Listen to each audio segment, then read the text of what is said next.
କହିଲ କୁମ୍ଭୀର ପାଣିରେ ରୁହେ ନା ଉପରେ ରୁହେ? ପାଣିରେ। ଆଚ୍ଛା ମାଙ୍କଡ କୋଉଠି ରୁହେ? ଗଛରେ। ଗଛ ଉପରେ। ମାଙ୍କଡକୁ ଦେଖିଛ? ହଁ। ହଁ। ଓ ହେଇଲୋ ମାଙ୍କଡ। ଆଉ ଇଏ କିଏ? କୁମ୍ଭୀର। କୁମ୍ଭୀର ପାଣିରେ ଅଛି, ମାଙ୍କଡ ଉପରେ ଅଛି। ଏଇ ଗଛରେ କଣ ହେଇଛି? ଫଳ ଫଳିଛି ହେଲା। ବସ ବସ ମୁଁ କହୁଛି।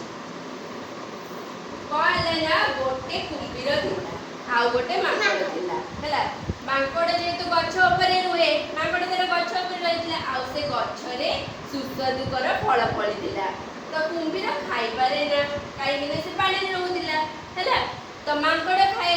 ତ ମାଙ୍କଡ କଣ କରିଛି ନା ଦିନେ କୁମ୍ଭୀରକୁ ଦେଖିଲା କି ସେ ତଳେ ଅଛି। ତ ତାକୁ ଦେଖିକି ତାର ଭାରି ମନ ଦୁଃଖ ହେଲା। କହିଲା କୁମ୍ଭୀର ଭାଇନା ତମେ ତ ଖାଇନଥିବ କିଛି, ଆଉ ଏଇ ଫଳ ଗୁଡା ନିଅ ଖାଇବ ହେଲା। ମାଙ୍କଡ ଗଛରେ ଛିଣ୍ଡେଇକି ପକେଇଲା କୋଉଠିକି? ତଳକୁ ପକେଇଲା। ତେଣୁ କୁମ୍ଭୀର ଖାଇଲା। କୁମ୍ଭୀର କହିଲା ଫଳ ଗୁଡା ତ ବହୁତ ସ୍ୱାଦିଷ୍ଟ ହେଇଛି, ଠିକ ଅଛି। ତ ସେଦିନ କଣ ହେଲା, ଏମିତି କିଛି ଦିନ ଚାଲିଲା। ତାପରେ ସେଠୁ କୁମ୍ଭୀର ଥରେ କଣ କଲା ନା ମାଙ୍କଡ ଭାଇନାକୁ କହିଲା କିଛି ଫଳ ମୁଁ ମୋ ଘରକୁ ନେବି, ମୋ ଘରଣୀ ଖାଇବ ହେଲା। ତ ମାଙ୍କଡ ଭାଇନା ସେଠୁ ଦେଲା ତାକୁ ଫଳ, ଠିକ ଅଛି। ତ ତାପରେ ସେଠୁ କଣ ହେଲା ନା ମାଙ୍କଡ କିଏ କୁମ୍ଭୀର ନେଇକି ଗଲା କୋଉଠିକି? ତା ଘରକୁ। ତ ତା ସ୍ତ୍ରୀ ତା ଘରଣୀ ଯିଏ ସେ ଖାଇଲା ଫଳ, କହିଲା ଫଳ ଗୁଡା ଯଦି ଏତେ ମିଠା ତାହେଲେ ଯିଏ ଫଳ ଖାଉଛି ତା କଲିଜାଟା କେତେ ମିଠା ନ ହେଇଥିବ, ବୁଝିଲ। ତ ସେଥିପାଇଁ ତା ଘରଣୀ ଜିଦ୍ଦି କଲା କାହାକୁ? କୁମ୍ଭୀର ପାଖରେ କି ତମେ ମୋ ପାଇଁ ତାର କଲିଜା ଆଣିକି ଆସିବ, ଠିକ ଅଛି। ତାପରେ ସେଠୁ କଣ ହେଲା ନା କୁମ୍ଭୀରକୁ ମାଙ୍କଡର ଭାରି ମନ ଦୁଃଖ ହେଲା। କାହାର? କୁମ୍ଭୀରର। କି ତା ସାଙ୍ଗର କଲିଜା ମାଗିଲା ତା ଘରଣୀ ବୋଲି, ଯେହେତୁ ଘରଣୀ ମାଗିଛି ସେ ଆଉ ମନେ କିଛି କରିପାରିଲାନି, ଠିକ ଅଛି। ତାପର ଦିନ ସେ ତାକୁ ମନେ ମନେ ସ୍ଥିର କରିକି ଆସିଲା କୁମ୍ଭୀର କେମିତି କଣ ମାଙ୍କଡକୁ ପଟେଇକି ନେବି ଆଉ ହେଲା, କେମିତି କଣ ତାକୁ ମନେଇକି ନେବି ଆଉ। ତ ତାପରେ ସେଠୁ କଣ କଲା ନା ସେ ସେଠୁ କାହାକୁ? ମାଙ୍କଡକୁ ନିମନ୍ତ୍ରଣ ଦେଲା କି ମାଙ୍କଡ ଭାଇନା ଆଉ ମୋ ଘରଣୀ ଆଜି ଡାକିଛି ତମକୁ ଭୋଜନ କରିବା ପାଇଁ ହେଲା। ତ ତମେ ଆମ ଘରକୁ ଆସିବ ଖାଇବା ପାଇଁ। ଏଇଆ କହିକି କଣ କଲା?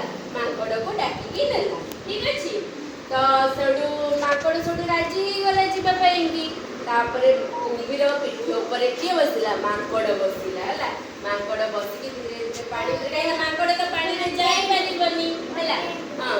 ତ ସିଏ ସେଠୁ କଣ କଲା ନା ସେଠୁ ବସିକି ଗଲା କାହା ପିଠିରେ? କୁମ୍ଭୀର ପିଠିରେ ହେଲା। ଧୀରେ ଧୀରେ କୁମ୍ଭୀର ଏମିତି ନେଇକି ପାଣି ଭିତରେ, ଏମିତି ପାଣି ଗୁଡାକ ଅଛି, କୁମ୍ଭୀର ସବୁ ଏମିତି ନେଇକି ତାକୁ ଗଲା ହେଲା। ଗଲା ଯେମିତି ମଝିଆ ମଝି ହେଇଛି ସେଇଠି କଣ ହେଲା ନା କୁମ୍ଭୀର କହିଲା କାହାକୁ? ମାଙ୍କଡକୁ କି ମାଙ୍କଡ ଭାଇନା ମୁଁ ତମକୁ ଆମ ଘରକୁ ଭୋଜନ କରିବାକୁ ନୁହଁ, ମୋ ସ୍ତ୍ରୀ ଡିମାଣ୍ଡ କରିଛି କି ତମ କଲିଜା ଖାଇବ ବୋଲି, ସେଥିପାଇଁ ମୁଁ ତମକୁ ଆମ ଘରକୁ ନଉଛି ହେଲା। ମାଙ୍କଡ ତ ଭାରି ଚାଲାକ, ସିଏ କଣ କଲା ବୁଦ୍ଧି ଖଟେଇଲା ହେଲା। ଟିକେ ବୁଦ୍ଧି ଖଟେଇଲା, ତମମାନଙ୍କ ଭଳିଆ ଟିକେ ବହୁତ ଜାଗା ଚାଲାକ ହେଲା। ତ ସେ ବୁଦ୍ଧି ଖଟେଇଲା, କହିଲା ତାହେଲେ ମୁଁ କଣ କରିବି ହେଲା, କଣ କରିବି ତାହେଲେ ମୁଁ। ସେ ସେଠୁ ବୁଦ୍ଧି ଖଟେଇକି କହିଲା ଆରେ କୁମ୍ଭୀର ଭାଇନା ତମେ ମୋତେ କହିବା କଥା ନୁହଁ ହେଲା, କହିବା କଥା ନୁହଁ। ତ ମୁଁ ମୋ ହୃଦୟଟାକୁ କୋଉଠି? ଗଛ କୋରଡ଼ରେ ଛାଡ଼ି ଦେଇକି ଆସିଛି। ଶୁଣ ଏପଟେ ଶୁଣ, ଗଛ କୋରଡ଼ରେ ଛାଡ଼ି ଦେଇକି ଆସିଛି, ଠିକ ଅଛି। ତ ସେଠୁ କୁମ୍ଭୀର ତ ମୂର୍ଖଟା, ସିଏ ଆଉ ଏତେ କଥା ବୁଝିପାରିଲାନି। ସେ ସେଠୁ ପୁଣି ତାକୁ ଫେରେଇକି ନଦୀ କୂଳକୁ ଆଣିଲା, ଠିକ ଅଛି। ତ ନଦୀ କୂଳକୁ ଯେତେବେଳେ ଆଣିଲା ମାଙ୍କଡ କଣ କଲା ନା କୁମ୍ଭୀର ପିଠରୁ ଏବେ ଫୁକିନା ଡେଇଁ ପଡ଼ିଲା କୋଉଠିକି? ଗଛ ଉପରକୁ।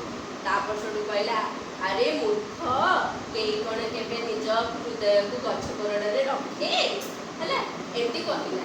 କେହି କଣ ନିଜ ହୃଦୟକୁ ରଖେ କି? ମଣିଷ ଯଦି ତାର ହୃଦୟ ବାହାରିଯିବ କଣ ସେ ମରିଯିବ ନା ନାହିଁ? ତ ସେଥିପାଇଁ କି କଣ ହେଲା ନା ଏଥିରୁ ଆମେ କଣ ଶିଖିଲେ? ବୁଦ୍ଧି ଆଉ କୌଶଳତା ମାଧ୍ୟମରେ ଆମେ ସବୁ କିଛି ପରିସ୍ଥିତିକୁ ସାମ୍ନା କରିପାରିବା ଆଉ ଜିତି ପାରିବା, ଠିକ ଅଛି। ତ ସେଥିପାଇଁ ତମମାନେ ଯେତେବେଳେ ଅସୁବିଧାରେ ପଡିବ କଣ କରିବ? ବୁଦ୍ଧି ଖଟେଇବ ହେଲା। କଣ ଶିଖିଲ? ବୁଦ୍ଧି ଖଟେଇବଟି? ହଁ।